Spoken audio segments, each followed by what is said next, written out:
well known the Chinese internet is closed off to the outside world. In fact, the Great Firewall is so effective that people in China often sarcastically refer to their web as the Chinese Local Area Network.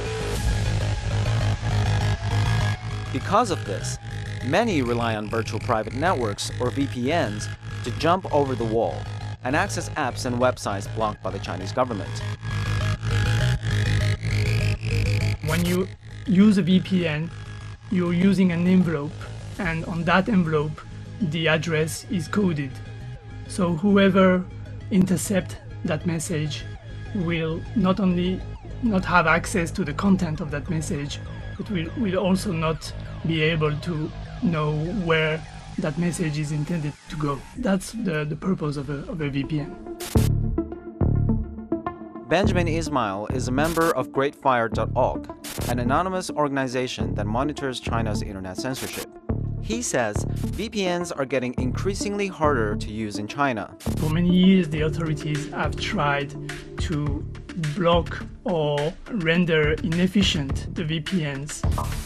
Tech reporter Viola Zhou says the situation is complicated.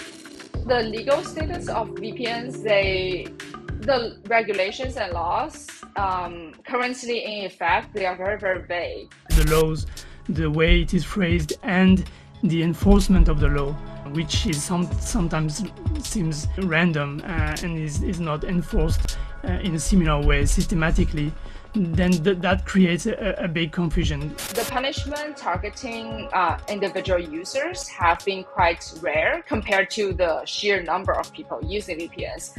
But it has also created a sense of fear that people know, if I do this, I'm doing something illegally. And then some people may just don't want to take the risk. The authorities purposely maintain a gray area. They maintain confusion.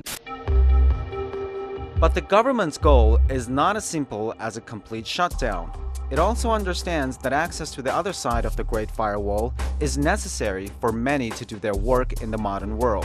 For example, Google is blocked in China, but a lot of academics, scientists, researchers, they need to access Google Scholar. It's just a very good service. They want to use Gmail. They want to use Google Drive to connect with people abroad. Many businesses like banks and other financial institutions or other legitimate businesses need to use VPN on a daily basis. They cannot operate without.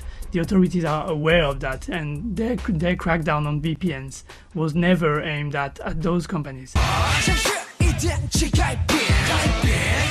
And it's about more than just business. If you crack down on this too hard, you may turn some people political. A lot of people, young people, they just want to get out of the war so they can read about BTS. Hello, we are BTS! If you ban it too strictly, you may kind of anger those people and then get a backlash from them. A 2017 cybersecurity law tried to assert some control over the situation, banning all foreign VPN services, but giving some businesses and institutions access to state-approved VPNs. So that means that even when you use a VPN that allows you to bypass the Great Firewall, your activities are monitored and the government can still punish you for content or messages that you could post on foreign platforms. And these state-sanctioned VPNs aren't available to just anyone.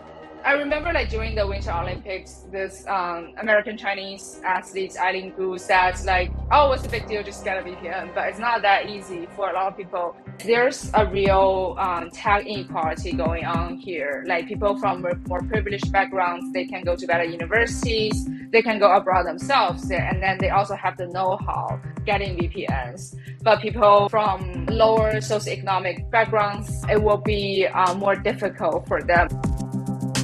It's also worth noting that demand for wider internet access is not as high as might be expected. Before talking about how to get a VPN, you have to be wanting to get a VPN. And a lot of young people with this rise of nationalism, they just don't feel they need a VPN.